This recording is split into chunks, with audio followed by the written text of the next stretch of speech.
Assalamualaikum warahmatullahi wabarakatuh. Kami dari kelompok 7 akan mempresentasikan sebuah jurnal yang berjudul Numerical Analysis of Rectangular Type Batch of Beekeeper to Identify the Cold Point, di mana anggota kelompok kami adalah Siti Khalifatur Rasyidah, Linda Trivana, dan saya sendiri Baik Febrianti Hidayati. Jurnal ini ditulis oleh Won Choi dan kawan-kawan dari Seoul National University, Korea Selatan. Adapun layout dari presentasi jurnal ini yaitu yang pertama adalah pendahuluan, yang kedua adalah alat dan bahan, dan yang ketiga adalah hasil dan diskusi, kemudian yang terakhir adalah kesimpulan. Jus buah adalah makanan yang dinikmati oleh seluruh kalangan masyarakat, baik anak-anak, dewasa, maupun orang tua. Telah banyak penelitian yang dilakukan mengenai jus buah, yaitu terutama tentang bakteri patogen dan bakteri pembusuk yang dapat menyebabkan kerusakan pada jus buah. Telah banyak penelitian yang dilakukan bahwa bakteri patogen dan bakteri pembusuk masih dapat bertahan hidup pada jus buah, di mana jus buah ini dikenal dengan sifat keasamannya, namun bakteri patogen masih dapat hidup pada jus buah. Contoh kasus yang terjadi adalah outbreak yang terjadi karena infeksi oleh Salmonella dan Escherichia coli pada jus jeruk dan apel. Pengawetan jus buah telah banyak dilakukan. Umumnya, pasteurisasi jus buah dilakukan pada suhu lebih dari 80 derajat Celcius untuk menginaktivasi mikroba. Namun, dengan pemanasan lebih dari 80 derajat Celcius tersebut dapat merusak kualitas jus buah termasuk warna dan nutrisi dari jus tersebut. Terdapat beberapa teknologi yang dapat diaplikasikan untuk mengurangi kerusakan jus buah, yaitu proses thermal maupun proses non-thermal. Adapun proses non-thermal yang biasa dilakukan yaitu dengan ohmic heating, microwave heating, infrared heating, maupun radio frequency heating. Pemanasan ohmic telah banyak penelitian yang dilakukan efektif digunakan untuk menginaktivasi enzim, mikroba patogen maupun mikroba pembusuk. Kecepatan dan keseragaman dalam proses pemanasan adalah faktor yang sangat penting untuk memastikan keamanan makanan. Beberapa penelitian mengungkapkan bahwa cold zone ditemukan dalam proses pemanasan ohmic solid liquid atau pada pertemuan antara kedua elektroda pada alat ohmic.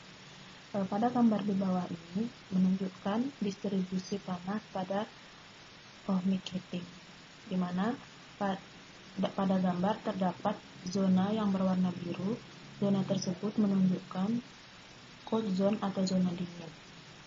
Dengan adanya cold zone ini menunjukkan bahwa distribusi panas pada ohmic tersebut tidak merata. Cold zone tersebut dapat menyebabkan kerusakan pada makanan yang disebabkan oleh mikroorganisme yang dapat bertahan hidup karena produk adaptogenik. Oleh karena itulah dilakukan penelitian ini untuk menentukan suhu yang tepat sehingga menghasilkan suhu yang merata pada pemanasan ohmic. Inaktivasi enzim adalah target utama pada pasteurisasi jus. Selain itu, inaktivasi mikroba patogen juga sangat penting. Adapun metode yang digunakan adalah 3-dimension numerical model untuk menentukan distribusi suhu dan inaktivasi E. coli pada ohmic chamber tanpa pengaduk. Selanjutnya adalah material and method. Yang pertama adalah bacterial cultures and cell suspension. Koloni tunggal bakteri E. coli ditumbuhkan pada media TSA, kemudian diinokulasi ke dalam 5 ml media TSD, kemudian diinkubasi pada suhu 30 derajat Celcius selama 24 jam. Setelah itu disentrifugasi 4000 gram selama 20 menit pada suhu 4 derajat Celcius, dicuci dengan faktor 0,2% sebanyak 3 kali, kemudian endapan yang terbentuk diresuspensi dalam 0,2% PW sekitar 10⁸ sampai 9 CFU per mililiter. Kemudian proses selanjutnya adalah preparasi sampel, yaitu jus jeruk itu sendiri. Jus jeruk yang telah dipasteurisasi dengan konsentrasi 66 derajat Brix yang dibeli dari supermarket.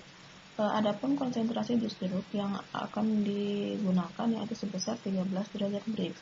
Karena konsentrasi jus jeruk yang dibeli pada supermarket adalah 66 derajat Brix, maka konsentrasi jus tersebut dikondisikan yaitu dengan mencampurnya dengan air. Kemudian setelah itu disimpan pada suhu 4 derajat Celcius, dipindahkan 1 jam sebelum inokulasi dan dibiarkan setimbang dengan suhu ruangan yaitu sekitar 27 derajat Celcius. Campuran strain mikrobal tadi yang sebanyak 0,2 ml diinokulasikan ke dalam 30 ml sampel jus jeruk. Ohmic heater terdiri dari 2 elektroda titanium dengan ukuran 0,1 x 15 x 4 cm, ruang pemanas dimensi bagian dalam dengan ukuran 2,2 x 15 x 6 cm dengan ketebalan 0,5 cm, 2 elektroda titanium tipe persegi panjang dengan jarak antar kedua elektroda tersebut sebesar 2 cm, di mana sisi bagian bawah elektroda bersentuhan dengan jus, sedangkan bagian atas kontak dengan udara. Medan listrik yang digunakan sebesar 25,6 volt per cm dengan bentuk gelombang berdenyut 20 kHz dan siklus kerja 5%. Termokapel tipe K dipasang dan suhu dicatat pada interval waktu 0,5 detik. Volten ini melakukan 3 perlakuan ketinggian jus, yaitu 1 cm, 3 cm, dan 5 cm dengan 4 poin pengamatan, yaitu titik 1 di bagian tengah samping jus, titik 2 bagian pusat tengah jus, titik 3 bagian sudut bawah jus, titik 4 bagian tengah atas jus. Untuk tahap-tahap microbial enumeration, di mana 30 ml sampel dipindahkan ke dalam stomacher bag steril yang terdiri atas 270 ml pepton 0,2%, lalu dihomogenkan. Kemudian 1 ml sampel tersebut diencerkan dengan 9 ml larutan pepton 0,2% menjadi faktor pengenceran 10 kali, dan 0,1 ml dari larutan tersebut dioleskan ke agar sorbitol. Kemudian diinkubasi pada suhu 37 derajat Celcius selama 24 jam. Untuk material properti, sampel yang digunakan adalah jus jeruk dengan kandungan air sebesar 88,3%, protein 0,7%, karbohidrat 10,4%, dan lemak 0,2%. Persamaan berikut digunakan untuk memprediksi konduktivitas panas spesifik, dan densitas. Dengan komponen I yaitu Xi adalah fraksi berat dan Yi adalah fraksi volume. Untuk model matematikanya, simulasi ohmic heating menggunakan COMSOL software dengan versi 4.3 berdasarkan FEM method atau Finite Element Method, yaitu prosedur numerik yang dapat dipakai untuk menyelesaikan masalah-masalah dalam bidang rekayasa atau engineering, seperti perpindahan panas, analisa tegangan pada struktur, elektromagnetis, dan aliran fluida. Metode ini digunakan pada masalah-masalah rekayasa di mana exact solution atau analytical solution tidak dapat menyelesaikannya. Inti dari FEM adalah membagi suatu benda yang akan dianalisis menjadi beberapa bagian dengan jumlah hingga atau finite.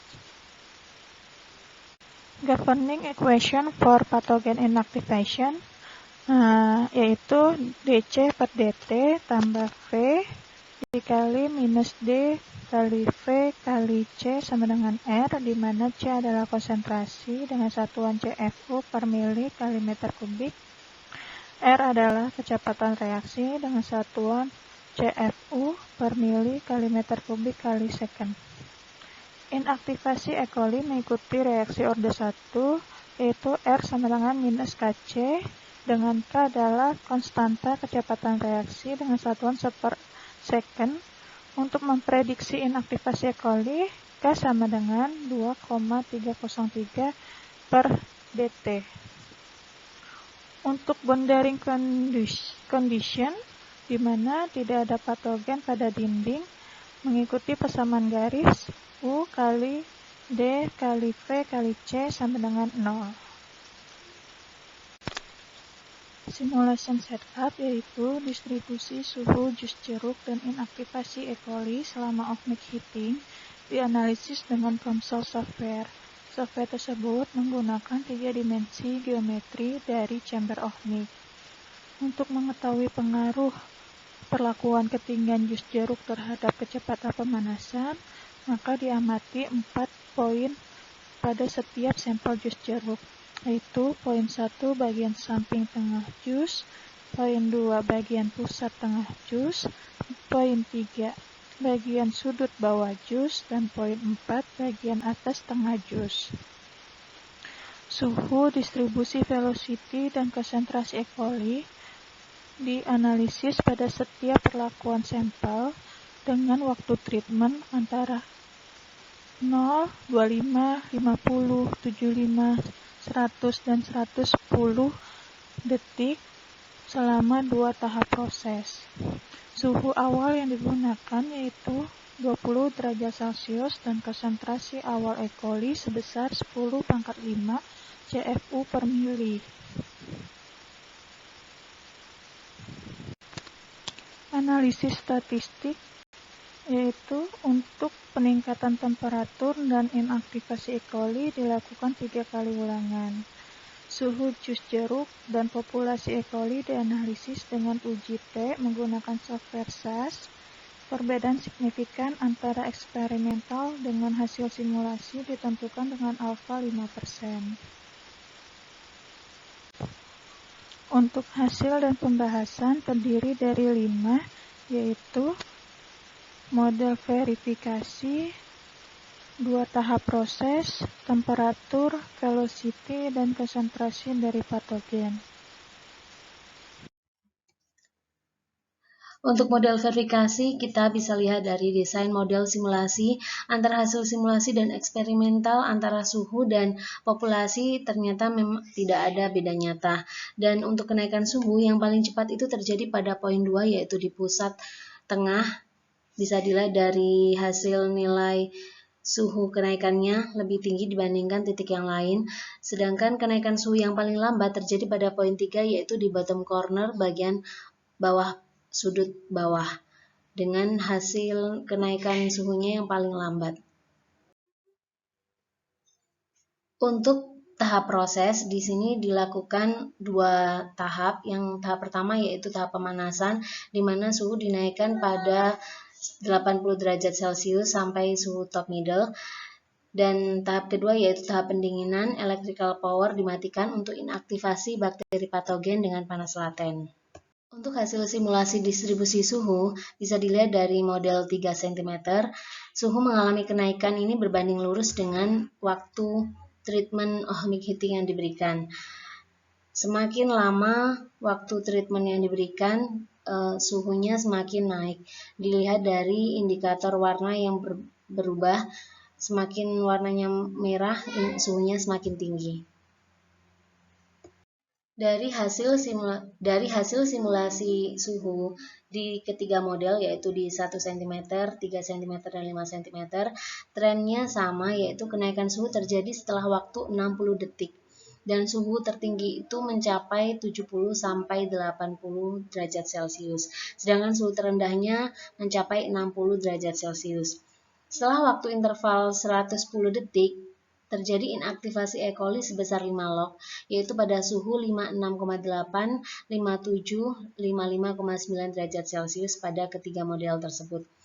Dan titik terdingin yaitu pada suhu 60 derajat Celcius terjadi pada waktu interval 58,6, kemudian 56,8 dan 55,2 detik. Titik terdingin ini yang menjadikan coldest point-nya yaitu lokasi atau titik yang paling lama mencapai titik pemanasan, suhu pemanasan. Untuk velocity, kecepatan pindah panas terjadi mulai di waktu 25 detik, yaitu sudah terjadi konveksi panas di waktu interval tersebut. Dan dari hasil simulasi ini menunjukkan bahwa kecepatan alirannya itu di bawah 0,001 meter per second. Setelah tahap pendinginan, yaitu saat aliran listrik elektrik dimatikan, kecepatan melambat secara dramatis, dan adanya proses mixing ini menjadikan aliran konveksi itu lemah karena adanya kecepatan fluida yang menurun dibandingkan saat proses pemanasan. Dan pergerakan aliran di bagian atas ini diakibatkan karena adanya gaya apung dorongan ke atas akibat panas densitasnya menjadi lebih rendah. Konsentrasi patogen bisa dilihat dari indikator warna simulasi ini, mulai dari waktu 0 detik sampai 110 detik. Untuk konsentrasi patogen awal itu yaitu 10⁵ CFU per mili, dan pada waktu 110 detik itu konsentrasinya menurun kurang dari 1,5 CFU per mili, sehingga konsentrasi patogen E. coli ini semakin menurun dengan bertambahnya waktu treatment yang diberikan dan bertambahnya suhu pemanasan. Untuk konsentrasi patogen juga bisa dilihat dari ketiga grafik di bawah ini, yaitu mewakili ketiga model, yaitu 1 cm, 3 cm, dan 5 cm. Ketiganya konsentrasi patogen ini menurun secara cepat dengan perlakuan ohmic heating, terlihat dari kurva yang menurun.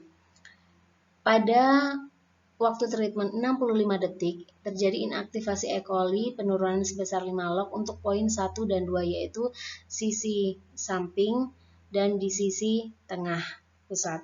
Sedangkan untuk poin 4, yaitu di bagian top middle atas, itu dibutuhkan waktu treatment kurang dari 60 detik untuk inaktivasi E. coli. Sedangkan untuk poin 3, yaitu di bottom corner bagian sudut bawah, itu membutuhkan waktu yang lebih lama, yaitu 106, kemudian 112, dan 118 detik untuk model 1, 3, dan 5 cm. Nah, untuk sampel yang berukuran relatif besar, misalnya sampel semacam koktail atau yang ada solidnya, itu membutuhkan waktu yang lebih lama karena titik dinginnya lebih rendah dibandingkan sampel yang berukuran kecil, di mana dalam jurnal kali ini menggunakan sampel jus jeruk yang ukurannya relatif lebih kecil. Kesimpulan, simulasi untuk jus jeruk dengan treatment ohmic heating berdasarkan dinamika fluida, pindah panas, inaktivasi patogen. Kemudian untuk selama proses ohmic heating ini, suhu meningkat berbanding lurus dengan waktu treatment yang diberikan. Selama proses ohmic heating, suhu meningkat ini menurunkan konsentrasi patogen E. coli O157H7. Dan konveksi panas terjadi selama proses heating karena adanya gaya apung ke bagian atas. Dan di bagian bottom corner inilah, sudut bawah, kenaikan panas melambat dibandingkan bagian atas maupun bagian yang lainnya, sehingga E. coli O157H7 mampu bertahan hidup lebih lama dibandingkan bagian lainnya, terutama bagian atas. Disinilah yang menjadi titik kritis karena menjadi cold zone atau cold point-nya. Kemudian CCP atau Critical Control Point kemungkinan terjadi di bagian bottom corner, terlebih jika sampel berukuran besar. Sekian, wassalamualaikum warahmatullahi wabarakatuh.